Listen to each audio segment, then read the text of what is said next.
If you have 1 million rand in cash sitting in the bank with no real strategy, you are not playing it safe. You might be making a multi-million rand mistake because your money is quietly burning away from 3 different directions. And in today's money audit, I'm going to show you how a 35-year-old medical doctor saved 1 million rand and how we can turn that cash pile into a proper goal-based investment plan in just under 30 minutes.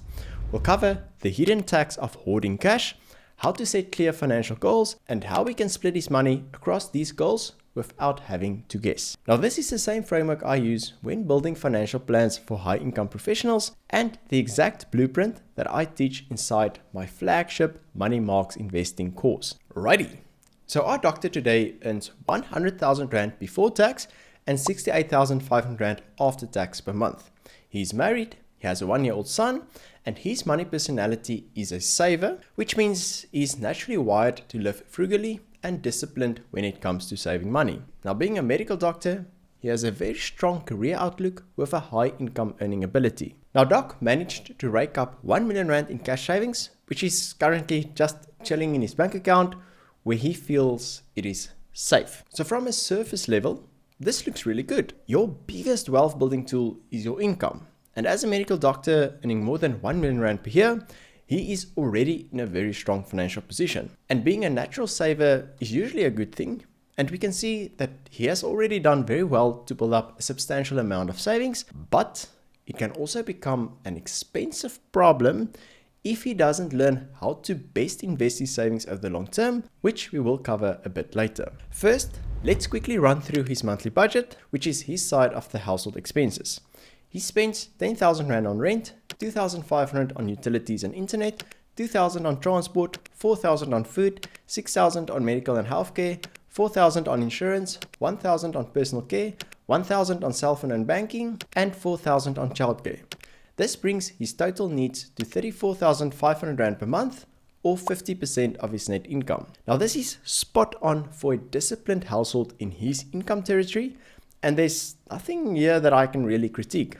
He is a high income professional, so his long-term insurance costs like income protection will naturally be higher, which is not a problem for him, as it is the responsible way of protecting his future earning power, which he has worked very hard for many decades. Furthermore, he spends 1,000 rand on household expenses, 1,000 on clothing, 500 on personal development, 2,500 on holidays, 1,500 on hobbies, 500 on takeouts, 200 rand on subscriptions, and 500 rand on tech gadgets, bringing his total wants to 7,700 rand per month, or 11% of his net monthly income. He has no debt payments, so this leaves him with an extremely strong savings buffer of 26,300 rand per month, which is 38% of his net monthly income. Now again, nothing that I can critique here.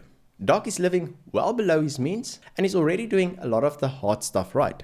He has a proper budget in place, he knows where his money is going, he has no bad debt, and he is saving almost 40% of his monthly paycheck. Good on you, Doc. Now if we move on to his assets, he has a fully funded 6-month emergency fund of 250,000 rand in a 7-day notice account of his bank, a fully paid off car of 320,000 rand, and 1 million rand sitting in his bank savings account earning 6% interest. He has no debt, so this brings his total net worth to 1.57 million rand. And from a risk and estate planning point of view, he's also ticking all of the right boxes. He has enough income protection, life, disability, and critical illness cover in place, short-term insurance on both his car and his household contents, medical aid and gap cover for his family, and a properly drafted will that includes a testamentary trust for his son should him and his wife pass away simultaneously. So, what is the issue here? It is not his income, it is not his spending, it is not his discipline, and it's also not a lack of responsibility. It is the fact that his investment plan is just chilling in a simple bank savings account. Now, why is that a problem, Pieter? You may ask. Doc is saying, now I'm getting 6% interest on my million rand, which is a guaranteed return of 60,000 rand per year. I'm winning, surely. But the reality is that cash is getting clubbed from 3 different sides all at once. Firstly, inflation is destroying his true purchasing power. If he leaves that 1 million rand in the bank for 30 years earning 6%, it will grow to about 5.7 million rand in future money. Sounds great, until you need to account for inflation, which makes everything more expensive every year. In today's money, that's only around 1.33 million if inflation is 5% per year. So after 30 years, his money has barely grown in real terms. Secondly, SARS is hitting him with a double tax whammy. He first had to pay income tax on the income he earned, and now he will need to pay interest tax on his savings again. After 60,000 rand interest he receives per year, only the first 23,800 rand is tax-free. The rest gets taxed at his marginal tax rate of 41%, which means he owes SARS another 14,842 rand. This also means his after-tax return on his bank savings account is actually 4.5%, not the 6% that he thought he received. And thirdly, there is a huge opportunity cost on the missed compounded growth. If instead of keeping his money in the bank, he invested it in the stock market earning a 10% return, he will have 17.5 million rand in 30 years' time, which is just over 4 million in today's money. That is a whopping 11.7 million in future money and 2.7 million in today's money, more than what he would have had in the savings account. Now, this is often where I see high income professionals get trapped. They work hard for their money and they do the responsible thing emotionally by living below their means and saving the difference, but they never really learn how to deploy their savings so that it can work much harder for them.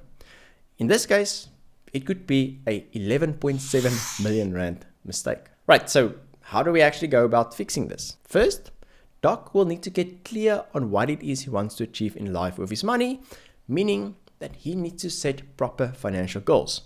Because once we understand what we need to save for, how much it will cost, and how far away the goal is, we can calculate the monthly contribution needed, decide on the type of investment account, and then choose the right type of fund that will match the asset allocation based on the timeline for each goal. So let me show you how this will work practically. But quickly, if you found this video helpful so far and you want me to show you how to build an investment plan without any confusion, stress or complexity, I am hosting a free live investing masterclass on the 21st of January where we will cover how to calculate your financial freedom number, how to beat the 3 biggest wealth killers, and the simple investment strategy that beats 95% of professionals. I would really like to see you there. So if you want to grab your seat, make sure to click on the link down in the description to join the waitlist. Righty, so for the first goal, Doc wants to go on a Europe trip with his wife in 2 years' time.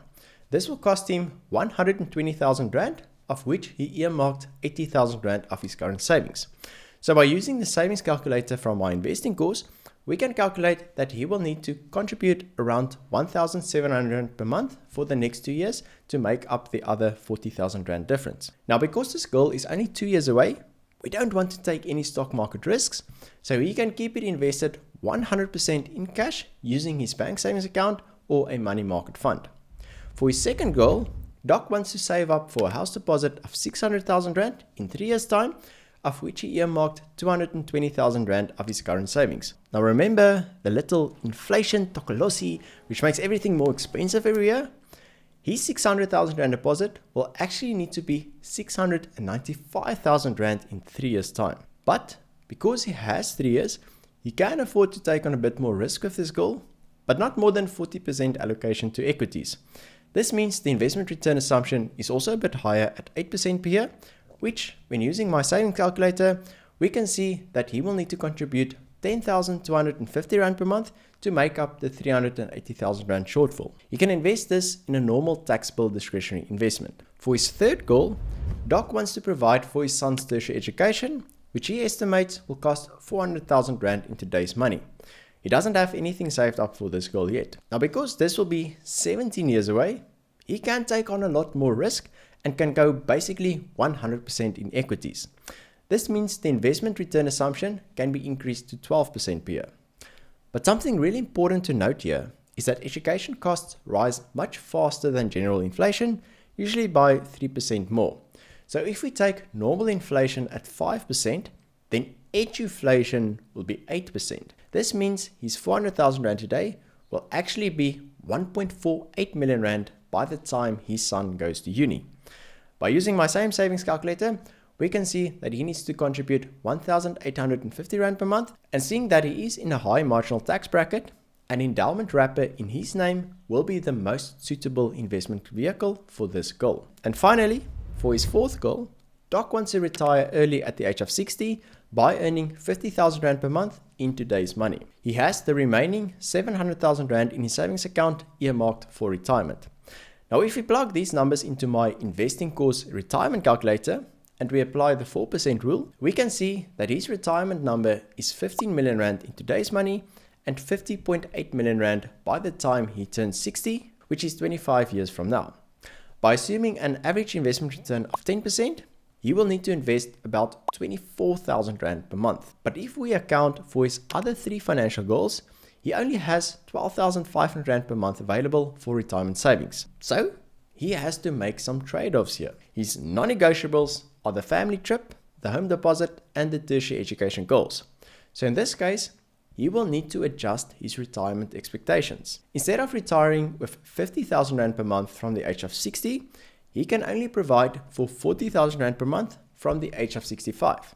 This drops his required contribution to 12,000 Rand per month, which fits perfectly into the rest of his financial puzzle, and thereby giving every single Rand a job. He can allocate 3,000 Rand per month towards his tax-free savings account, invested in 100% equities, and the other 9,500 Rand per month towards a retirement annuity in a Regulation 28 compliant fund that has 75% equities, thereby ensuring that his retirement savings grows completely tax-free for the next 3 decades. His RA contributions will also result in a Lekker 46,750 Rand tax refund per year, which he can then gooi back into his investment goals to further fast-track his progress. Now, once he manages to invest 15% of his gross income into retirement funds, he can start diversifying into direct offshore investments in US dollars or even a bit of crypto. So, if Doc truly wants to win long term, he must beat 3 important investing enemies. Number 1 is inflation. Cash doesn't beat inflation long term. Number 2, taxes. The growth within TFSAs and RAs is tax-free and tax capped within an endowment. And number 3, fees. He needs to avoid expensive policy-based retirement annuities and can just use low-cost index funds. If he invests the time and money to learn how to become a successful DIY investor, he can get the total fees on all of these investments to below 1% per year. And by reducing the inflation, tax, and fee drag on his investments, he could end up with millions of rands more in retirement. So what can we all learn from Doc's money audit? He is disciplined, responsible, and gets all the basics right. But hoarding cash is not a plan, it just feels like one. A real investment plan is simple. You match your goals to timelines, you pick a low-cost fund that fits each goal, you use the most tax-efficient vehicle, and then you automate everything with debit orders. And the golden rule is to kiss. Keep it simple, stupid. The moment you try to overcomplicate investing, you increase the chances of making silly mistakes. Or even worse, you increase the chance of doing nothing. Because inaction also has a huge opportunity cost within itself. But even if you invest perfectly, you can still destroy your finances if your lifestyle inflates faster than your income, because then you will never have enough margin to invest in the first place. And that is why you should watch this video next, which is another money audit of a high income earner who is trapped in lifestyle inflation and bad debt, where I show you exactly how he can escape these traps, rebuild cash flow, and start investing without having to cut the things that actually make life worth living. See you there.